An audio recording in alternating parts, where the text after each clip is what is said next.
Alrighty then, I think we should be good to go. Hello and welcome to another Haskell live stream. Today I'll continue working on the IDE functionality I worked on the day before yesterday, I think. We ended up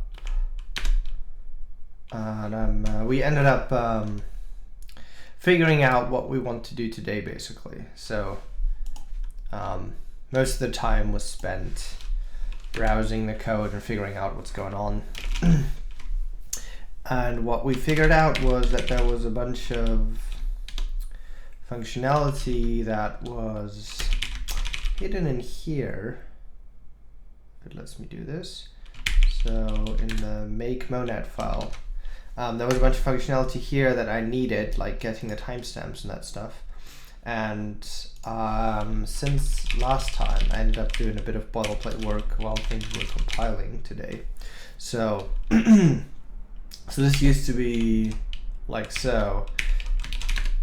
And now I've extracted for all of these functions that what they're doing really is some I/O and then some nice error reporting in case some of this I/O goes wrong. And then what we can do now inside the IDE code, I hope the stream is working. If someone could just say hi, that would be great, then I'd know it works. And I kind of get a feeling for the delay. And so what I can do in here now is I can use the read cache db prime up here and use run except t, and now I end up with either multiple errors, which is like the compiler's error type that we can pretty print, or a cache db, which is a thing I'm interested in basically, without duplicating any code in the IDE. So I think now we should be in position to get started on figuring out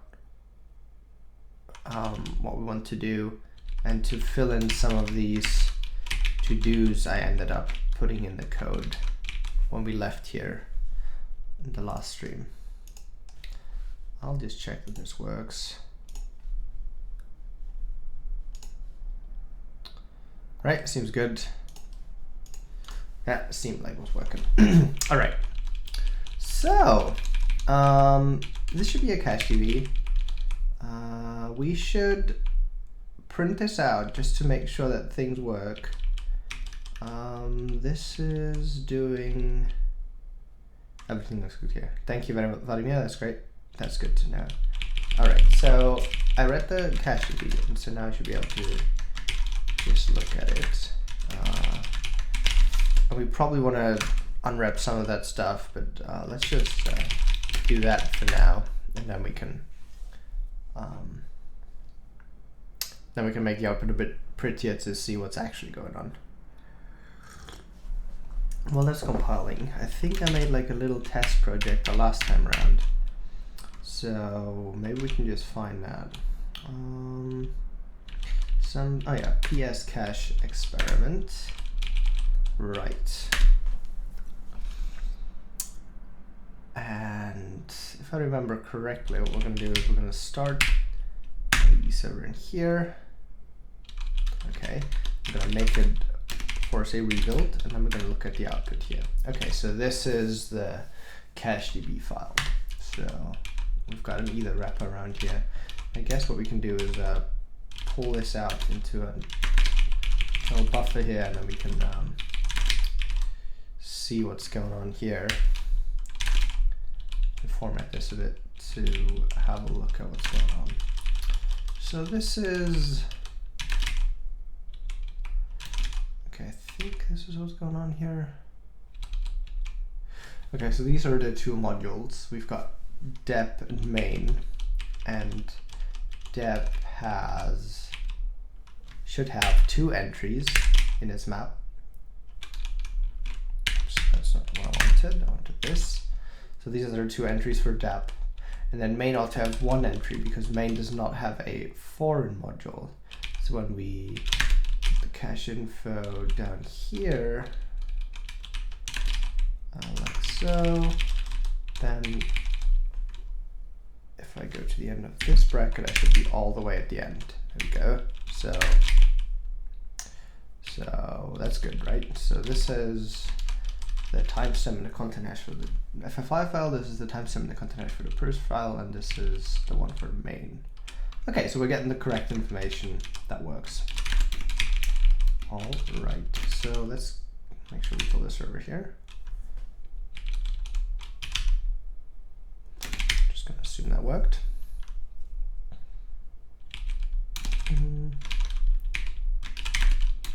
So let's go back to our code. So what are we doing here? So I'm gonna leave this to do alone. Okay, but this is where we're gonna do some work.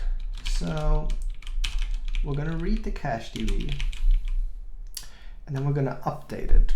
But I think we're only going to update it in the success case. So do we even care about reading it up here? I don't think so. I think we're gonna move that in here. So we're only gonna read the cache DB file if the rebuilding was a success. I think so, yeah. And so now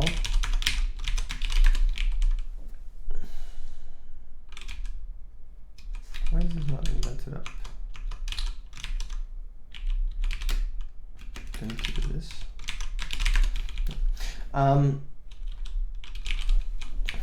It's easier to just do this. Okay, so all right, so we can read the cache DB here, and if reading the cache DB fails, I think we're just not going to do anything. I think what we're going to do is we're going to say we're not going to write to the cache DB anyway. Right.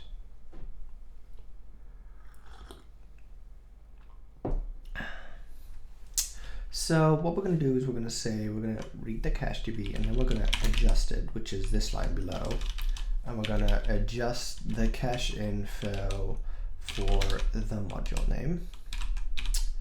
And what are we going to do? We're going to look up, and because we're going to do the write only when this thing up here succeeds, we can case on it, I guess. So we're going to case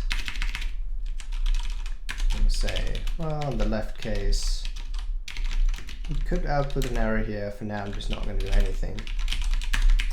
In the right case, we actually get a cache DB. Okay. And so let's put do up here, and we'll figure it out. So, okay, so one thing we need to do is we need to make the file path relative to the project root. But for now, I just want to update the cache info. So cache info, I think, was defined over here. So a cache info contains a map from file path to this stuff. So do we even update this, or do we just completely overwrite it? I think we do, right? We just overwrite whatever was there before. Yeah, because in case there was an FFI file and on this compilation we didn't find one, I want to make sure we delete the old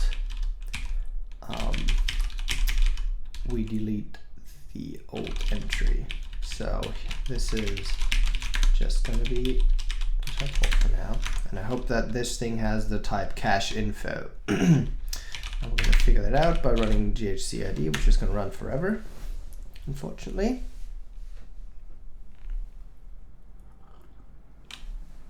And I might as well open up the second tab because we're going to need that eventually inside our cache experiment. Okay, so now while this is going, we can already think about what we want to do here. What are we going to need? We're going to need the content hash, right? And do we have the file input? We do, it's up here. It's just a bit we care about. what I'm thinking.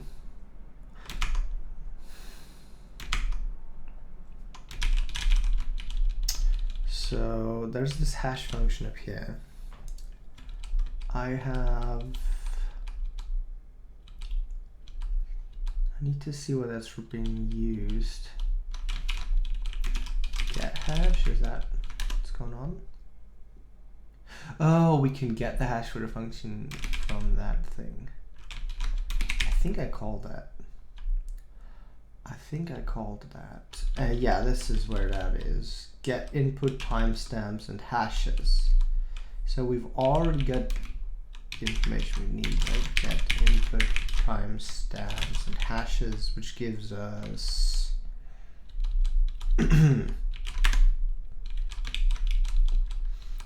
file path, a maybe file path, and then this is the whole, yeah, okay, so those were the arguments and this is the whole thing. And so we're basically just going to need to get these content hashes out of there. So let's move that logic in here as well. And I think what we end up doing is we'll, because all of these things run in the same except T, what we're going to do is we're going to end up doing this.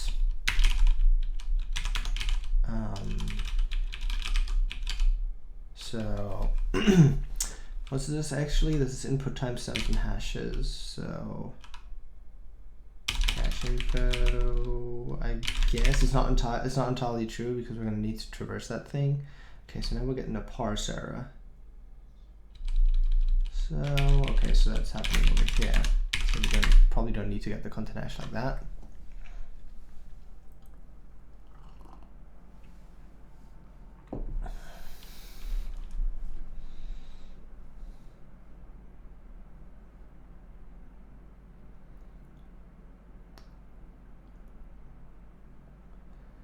So one thing that we're going to need to do here, and that's what this node is talking about, is that we're going to need to clear out the timestamp essentially. Actually, get input timestamp and hashes. I don't even know. That might just, we might not want to call that, right? Because,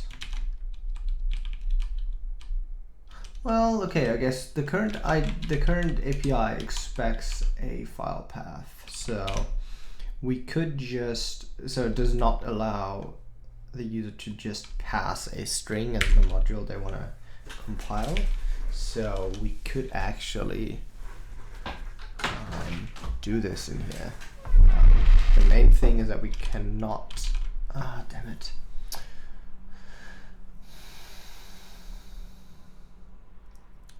The main thing is that we can absolutely not do this. We always need to use a file, and then we're going to need to somehow overwrite the actual file bits in the information we get out. We'll figure that one out in a second.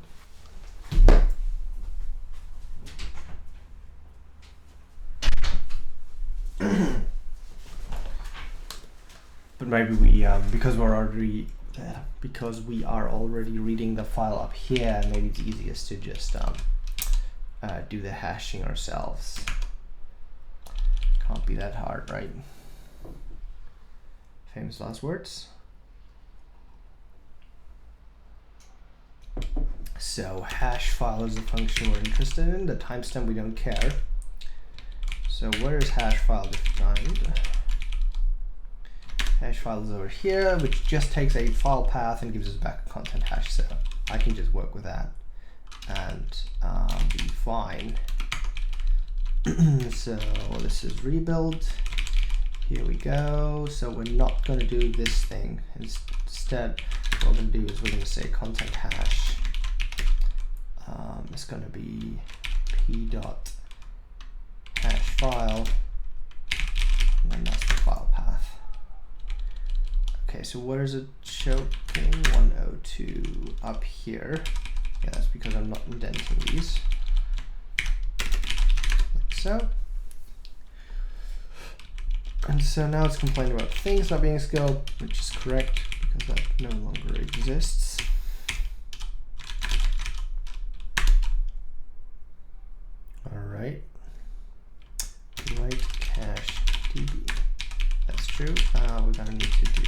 this, I believe. And it's also going to take the output directly as an argument. Okay, so what are we not liking this time around? Something about the left.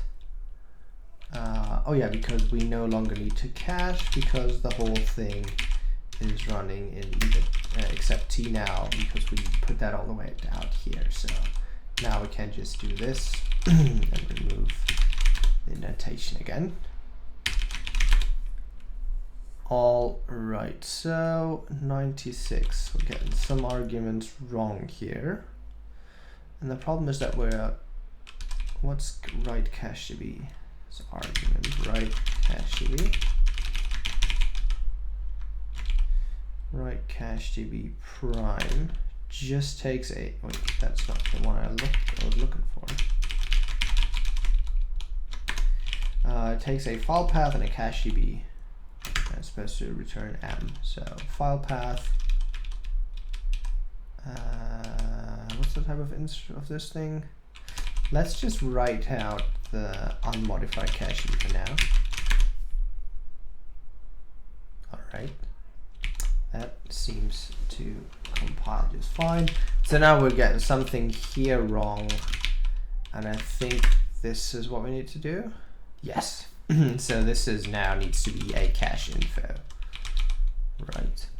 So let's make the cache info.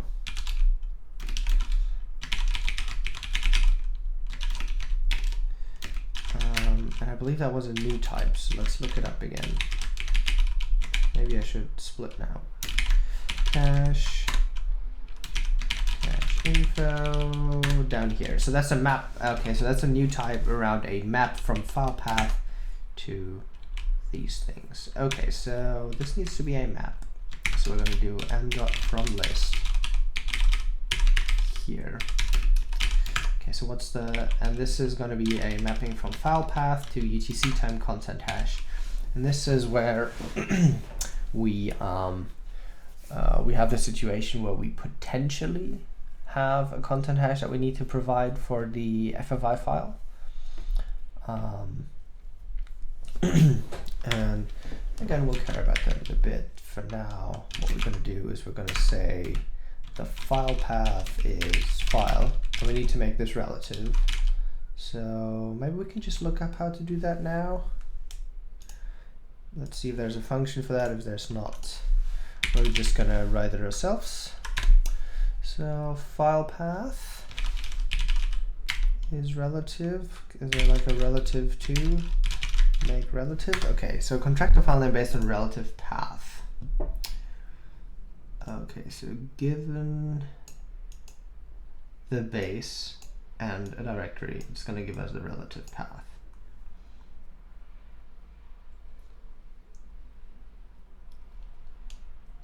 But it does not create these like dot backslash paths, which I believe I saw in the file that was printed out, but we'll see. So what we're going to do is we're going to call make relative, and we need to use the current working directory as the base. Let's see if we have that anywhere. We don't. I'm not sure if that's ever stored, or if we just assume that we can always access the current working directory. Is there a get current directory here? Yeah, it's called in a couple of places. Yeah, okay, so we're just going to do that then. That's going to be good enough for our use case here. So we're just going to say, give me the current directory. And we're going to make the file path relative to that directory. And then what are we going to insert here? This is going to be another tuple, I believe, right? Yeah, it's a tuple from a UTC time to a content hash. So I don't know how to create a UTC time yet. But I know that I have a content hash.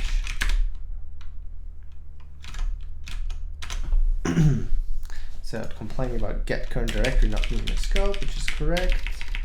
Let's see see where to import that from. System.directory.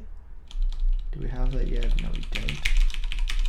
So system.directory. Get current. What? Current directory. Yes. That won't complete it for me. Too bad. Current directory. Let's see. All right, so now it's complaining about the data constructor cache info not being in scope, which is correct because we need to import that from here.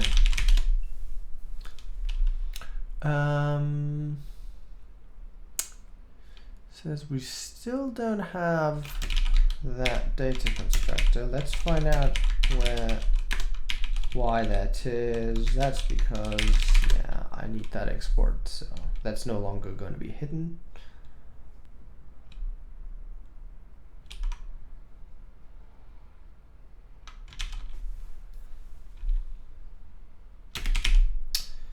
All right. And so now it's missing make relatives, which I believe is also in here. But no, wait, that was in system.filepath, I believe. Make relative. Right. Okay. So now we need to figure out how to create one of these UTC times. And unfortunately, GHCID won't let me scroll in here apparently, so we'll need to do that by hand, which I believe is going to take forever again. Or we could look it up. UTC time. Let's go.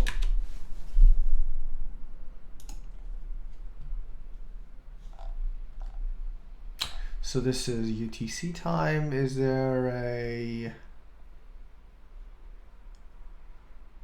some way of defining one of these?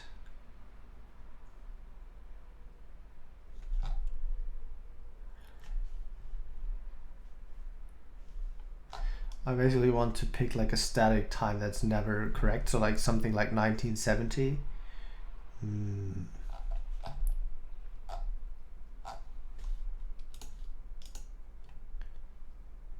Oh, I shouldn't be looking at that, sorry. Do not get distracted by the internet. How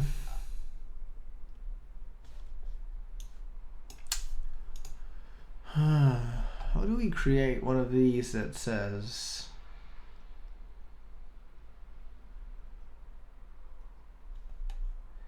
maybe this is the instance?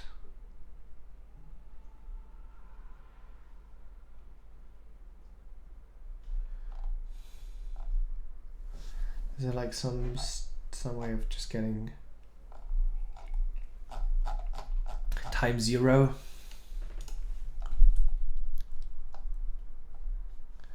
None of these help. Wait, there's a mempty?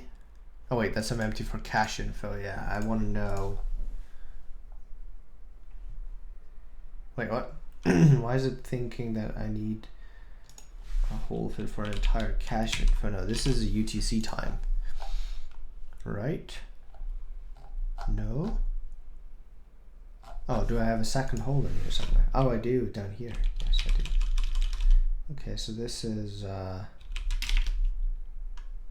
cache info, right? That's the thing we want to write. And now we can trigger this one again and see if we can get a better error this time around.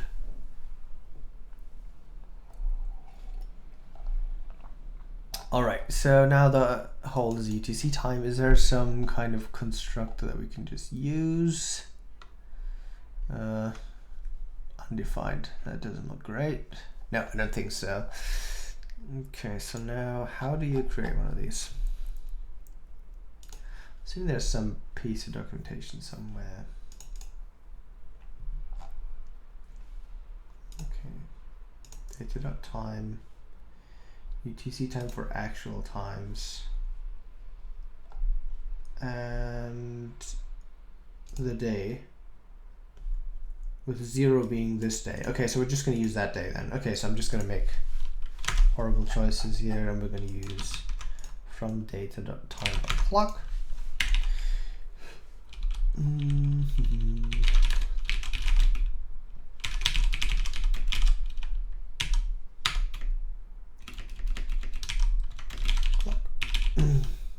Do that? I think so, yeah. So where's our underscore x down here? I'm gonna say clock.utc time 0, 0.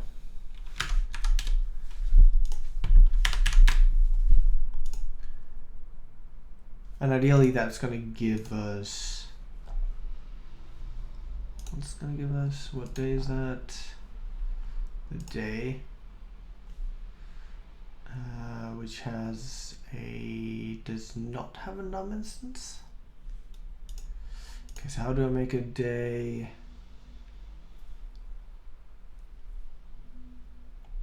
I do a modified Julian day. It's a cool name, I guess.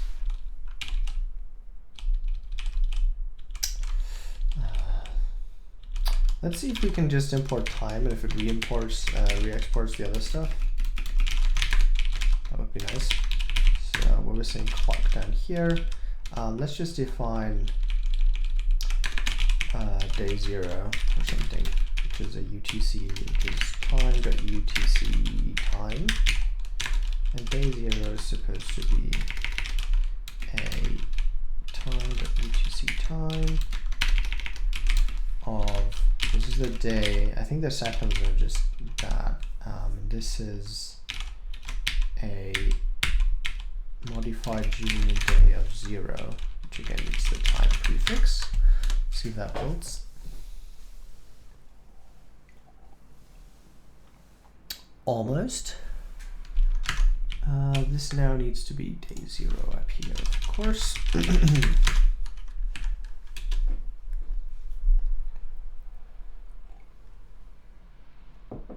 All right, that's looking pretty good. We're getting somewhere here.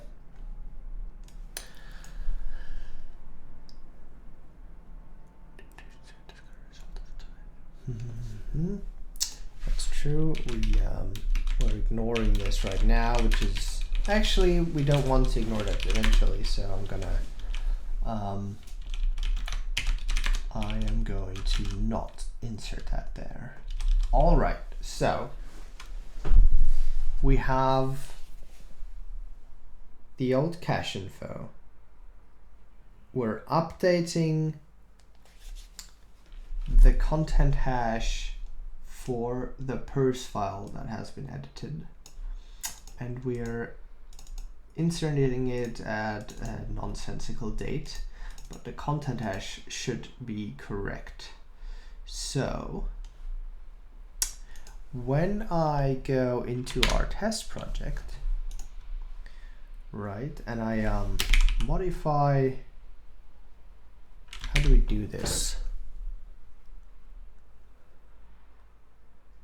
Basically what I need to do is I need to trigger a rebuild without saving the file, which I can do, but I think I've turned that off. Flight check. Okay, so this is the one, mode enabled safe. I think I need to change that to something else for it to highlight errors without me saving the file. So let's try doing that. Wait, did we? I think we haven't updated. Yeah, we're doing not quite right things yet, I think, because we're making the file relative to the current working directory, but that's not actually what needs to happen. We need to make relative to the current directory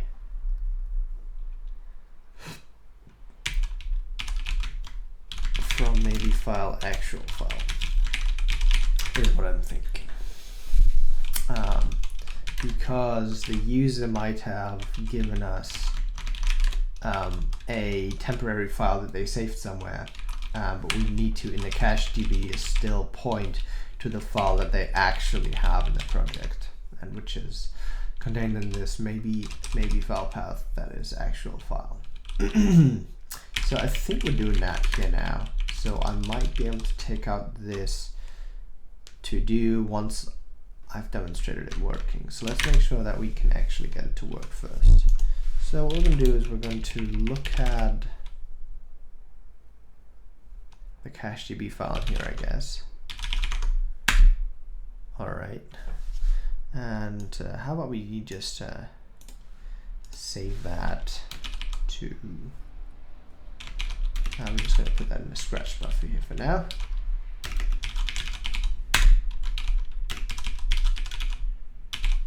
Okay.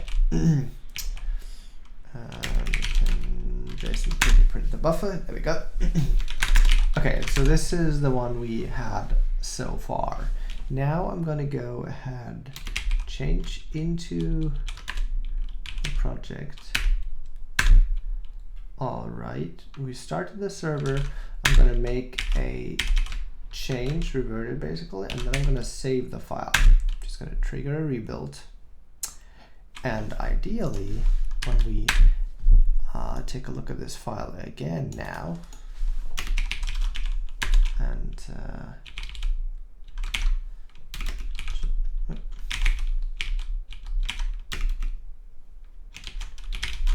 pretty print. Yeah, this is not. I mean, this is not valid JSON. Let's see if it can still do it. No, it can't. So let's do this, I guess. Comma here. Make this into an array. And JSON pretty print this. I'm on JSON error, blah. Okay, that's fun.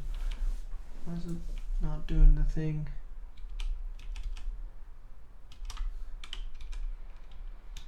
Yeah, maybe something's off. Whatever. So we're kind of interested in the main one anyway. So this is main. Did something actually happen? I don't think it did. No, it didn't, because this is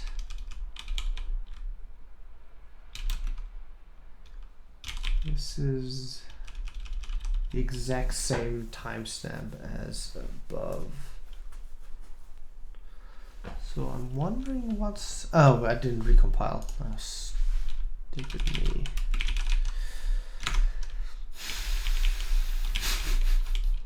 Why does this always happen to me?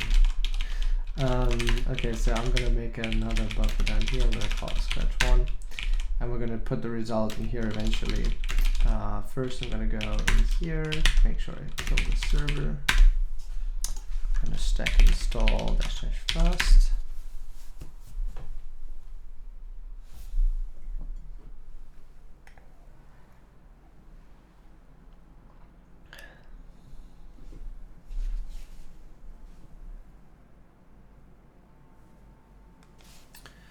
All right, so now we have the new PureS binary on the path.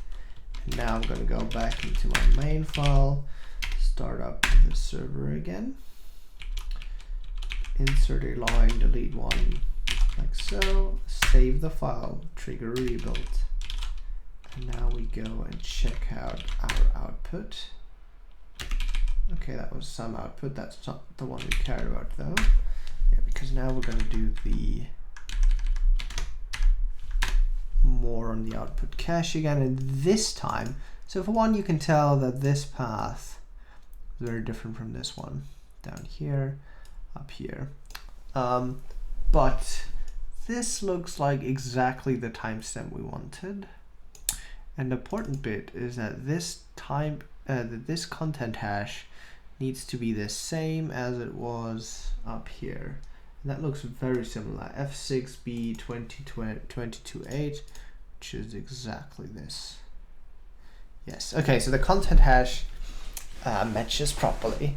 The file path is not in the same format as this one, and we'll need to figure out where this one is coming from. And I think ideally we change all the file paths to be in this format, because this is not, this doesn't seem like a good idea.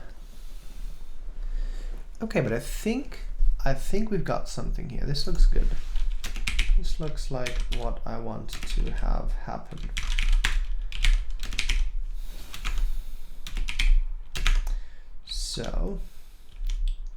So this actually worked. What we need to do is make all file paths in the cached.json file normalized relative paths. Okay, so we're just in the cached file. I'm gonna put that down here. I think this is where that documentation should go. And the way you do that is, I believe, like so. I think you only put that one up here, and it turns the entire comment into a documentation comment. And this is not the timestamp we're actually picking. What we're picking instead is this. So let's just put that in there.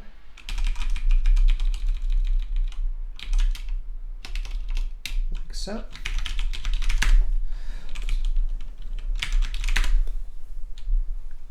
All right, so that to do is fixed.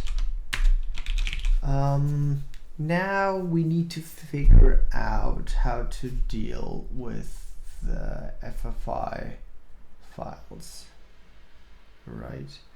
Because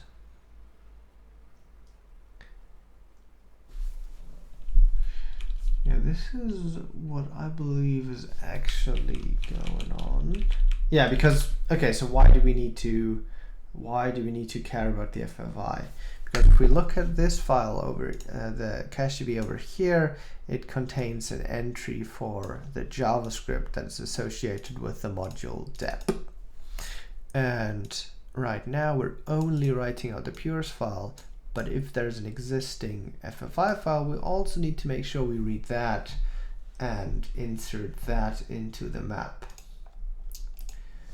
Right, so this is a thing cache info FFI, I guess. And this infer foreign modules thing is kind of annoying, really. I might just not do this.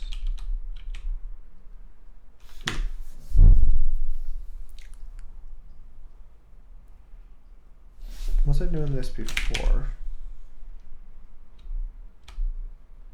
Yeah, it was. There's the infer foreign modules bit, but it's changed a bit because what did I change? Oh, I think I see what's going on. Okay, so that might actually be all right then. That might actually be good.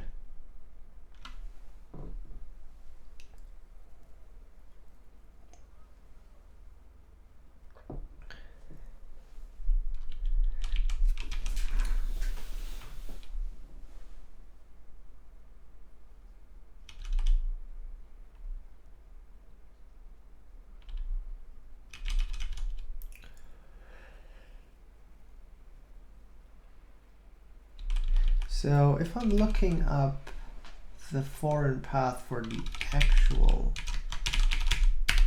file, let's do that, actual file. Yeah, it's annoying. We're gonna look up the actual file, but the actual file is actually a maybe. So I think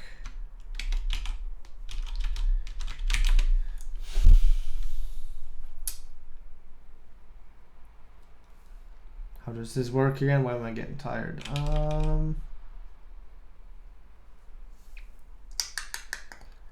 So we need the actual foreign path, which is, wait, we're looking up the module name?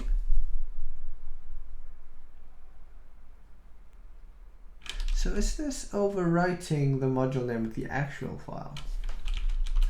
Let's find out. What's the foreign path? So is this doing a thing where it's like, yeah, because this is just overwriting this. Okay, so this is actually doing from maybe.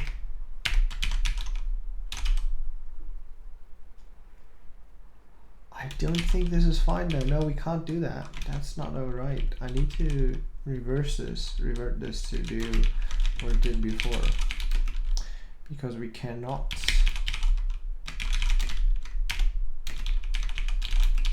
I think this is what it used to do. We cannot say tell the, or can we? We almost need to. Wait, what did I used to do? Let's figure it out. What did we do before all this happened? We did this.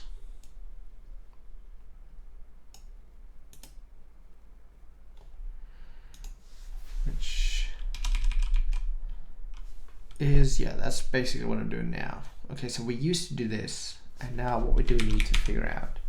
We need to figure out how to infer the foreign modules if we were to put in the actual file, right? Infer foreign modules. See how that is defined. It just does a thing.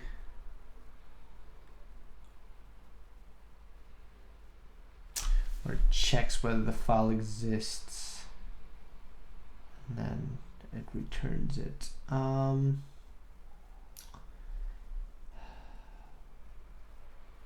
I mean, I guess that's fine, but really we need to check the code-gen targets before we do this. Anyway, that's fine. Okay, so we put the foreigns in here. That's the foreign path, which I guess we're only going to need in here for the cache info FFI. And we're going to look up the module name in the foreigns. That's going to give us the path to the potential. Wait, that's going to give us, yeah, that's going to give us maybe an FFI path. But that path is going to be to the temp file rather than the file we actually care about, which is the one from actual file. So I guess we just need to do this all over again, right?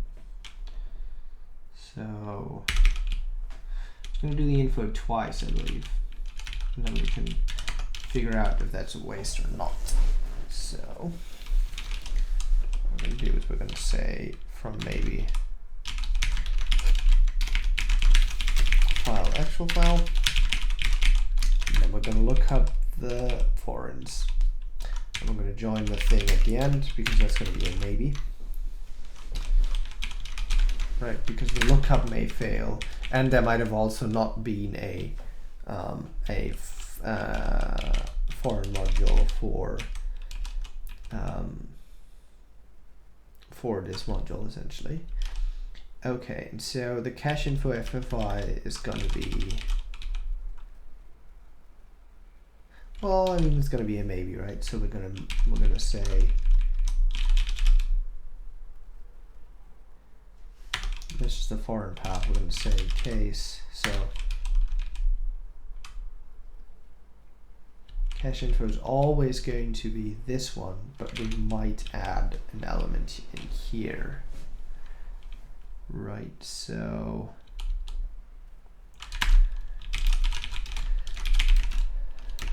let's say cache info case foreign path of nothing. Well, it's just cache info. Let's call this cache info prime, and this one, cache info prime. And in the case we actually have a foreign path. Am I using file path in here? Yes, I am. So file foreign path. I'm going to call this foreign path, maybe foreign path. I don't know. Naming things is hard.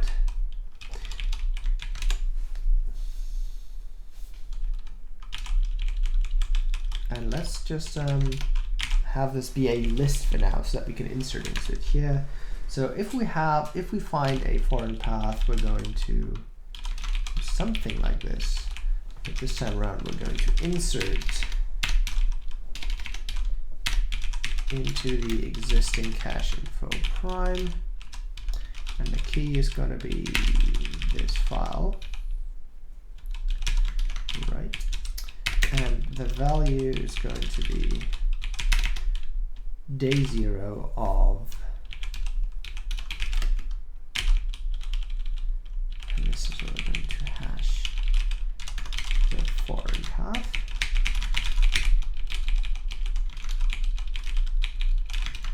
Like so. I'm going to call this one the foreign hash just so we don't get any warnings for shadowing. We're going to insert that in the cache info, which is going to end up being this thing. And then we're going to write the cache DB with cache info like so, I believe. Let's see if that builds. There's plenty of opportunity to mess up here.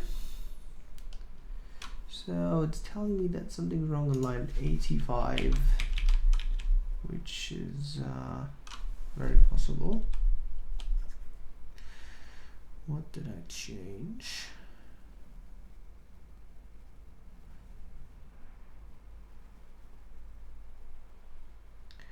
Do current read content hash cache info of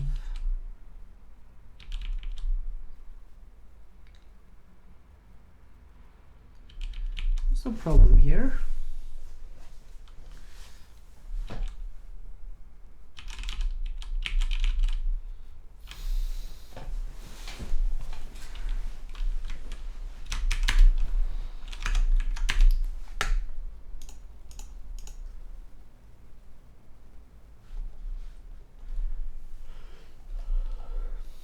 Parse error and pattern.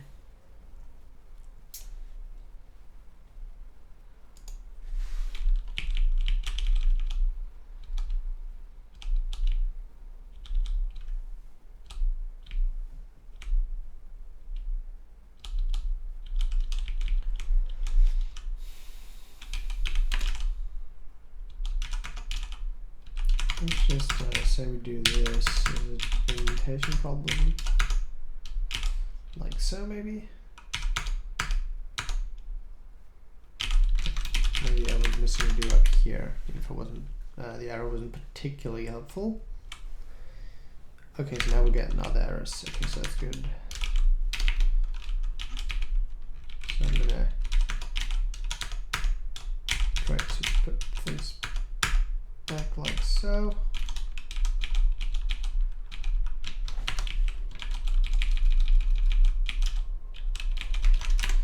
Okay. All right. So what is it complaining about? It's complaining that this is a map from file path MUTC to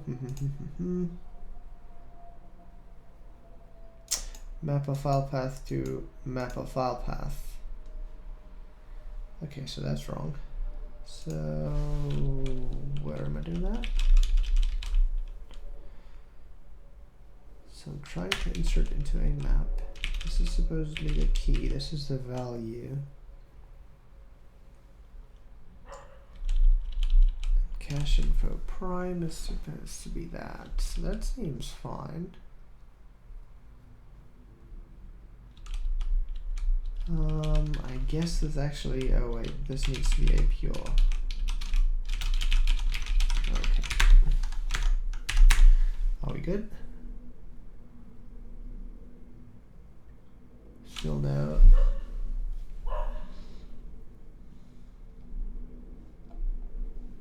Hash file foreign path. So where is foreign path coming from? Oh, this used to be a lookup. When did I remove that? That's a stupid mistake. So we're looking at the module name. Wait, no. Right, so we're looking up the module name in foreigns. Okay, so what does infer foreign modules give back? Infer foreign modules.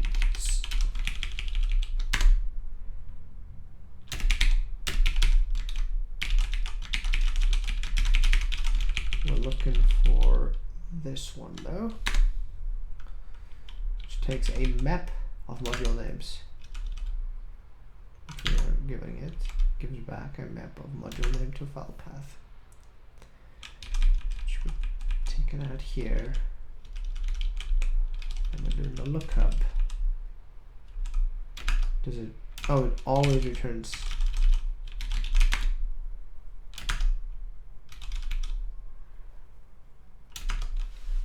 What?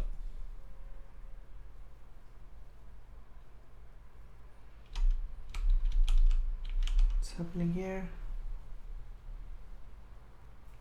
Okay, I'm not sure what's doing. Let's see.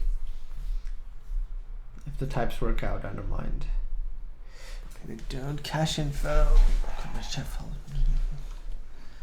So this is still the same error. Okay, so we're doing something nonsensical down here. So let's look at this again. So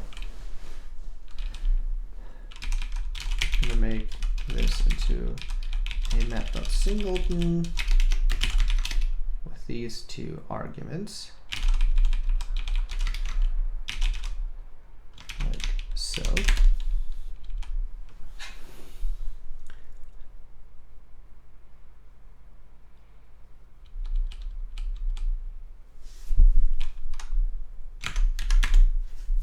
Oh, I think I see what's going on.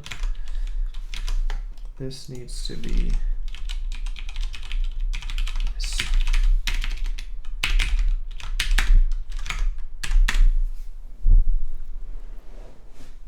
I think.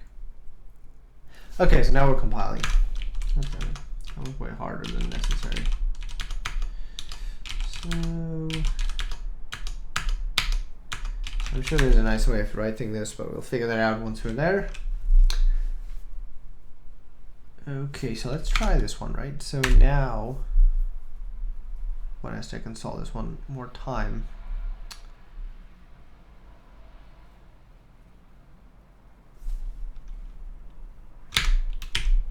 Orange, where am I shouting that? Oh, down here. Yeah, whatever. Okay, so now we should be also updating the JavaScript file for our dep file, I believe. So let's see if that actually works out. I'm going to start the server.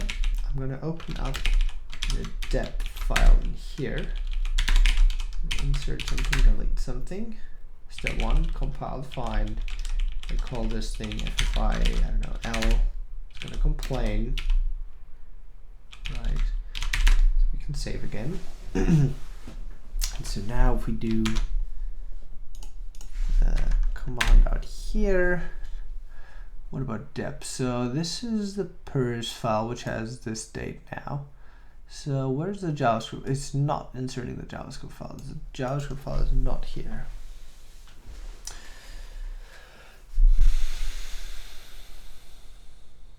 So that's too bad.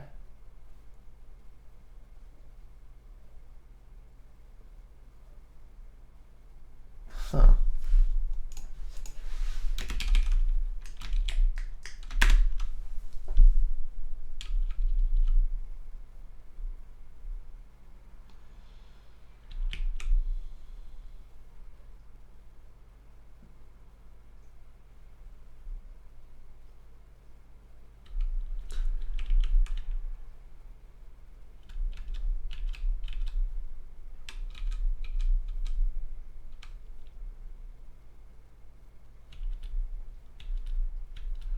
So this is somebody trying to infer.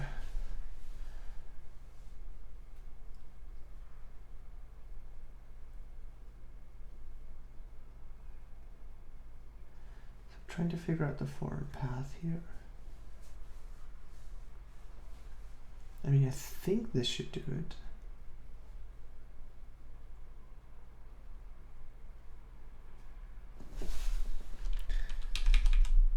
What's foreigns here? Let's look at that. Trace and foreigns.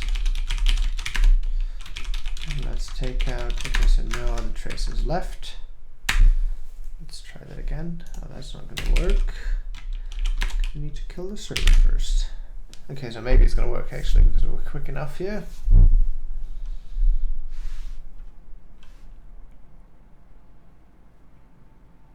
All right, that worked.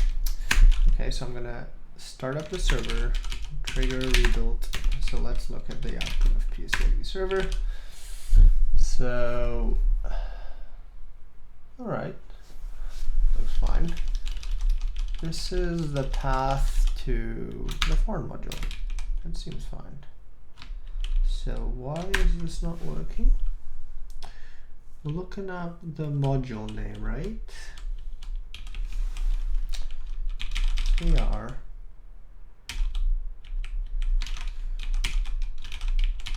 Just insert that, inline that lookup.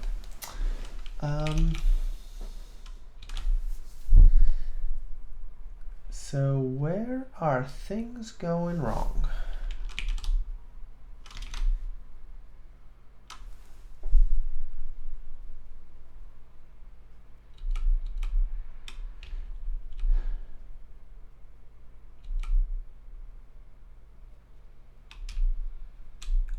Oh, I see it now. This is not the path. This is the forward path, of course. That's why. So let's take the trace out again. Do this one again.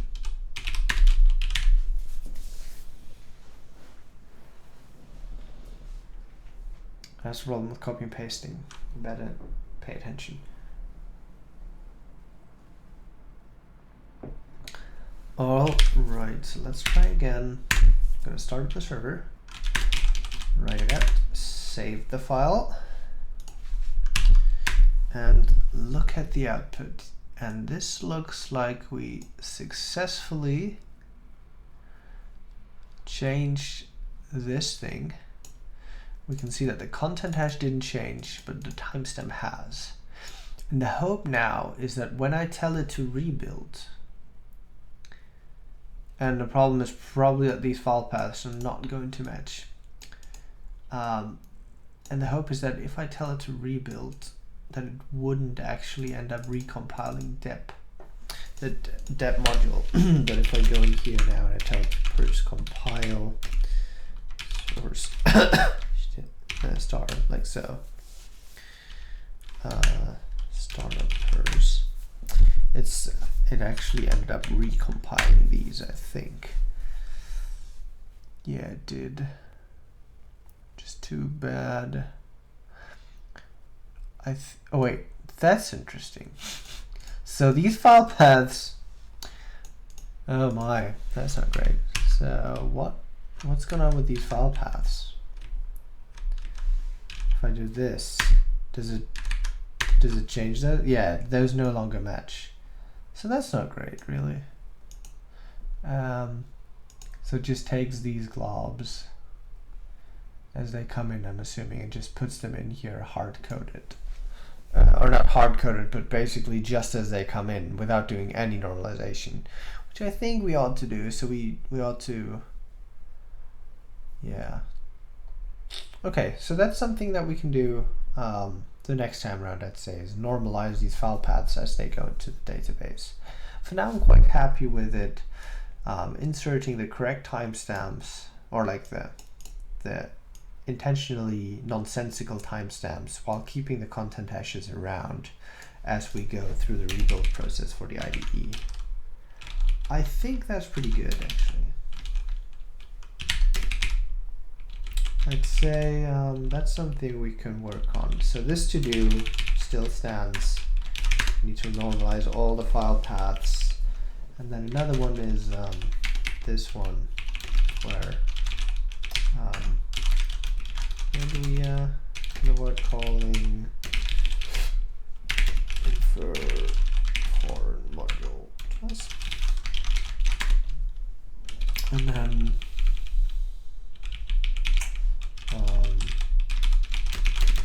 this is a bit clunky.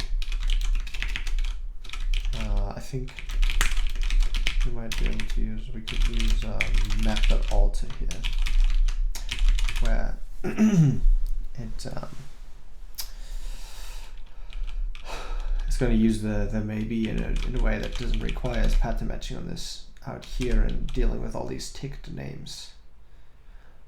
But I think this is a really good really good progress. And so I'm happy to say that this is something that we can commit, I'd say.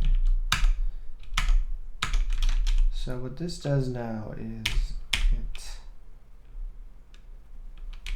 overrides. One thing we should have checked, really, is that it makes sure that it actually changes the content hash if the file changed. So let's do that real quick.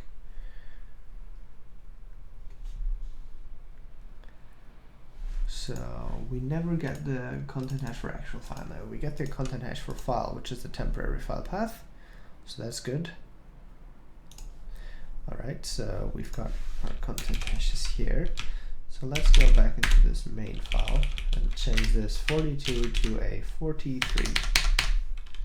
Oops. Let's start the server first. Okay, we did change that to a 43. I'm going to save this file. And then we're going to look at the output and make sure that the hash for the main file has changed. So the main file used to be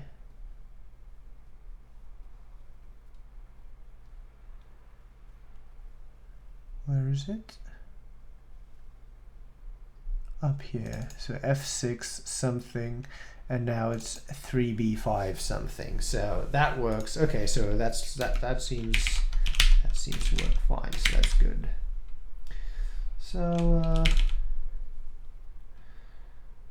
overwrites content hashes and timestamps for rebuild objects.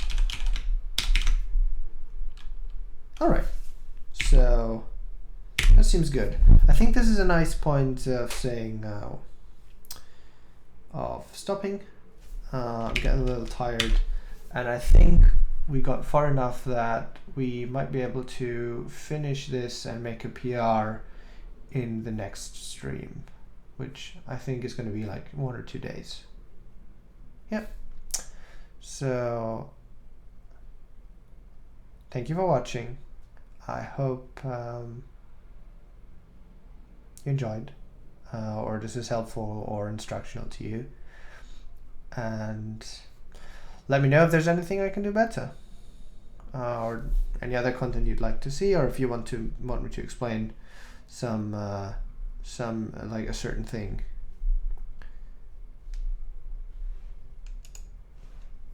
Bye bye.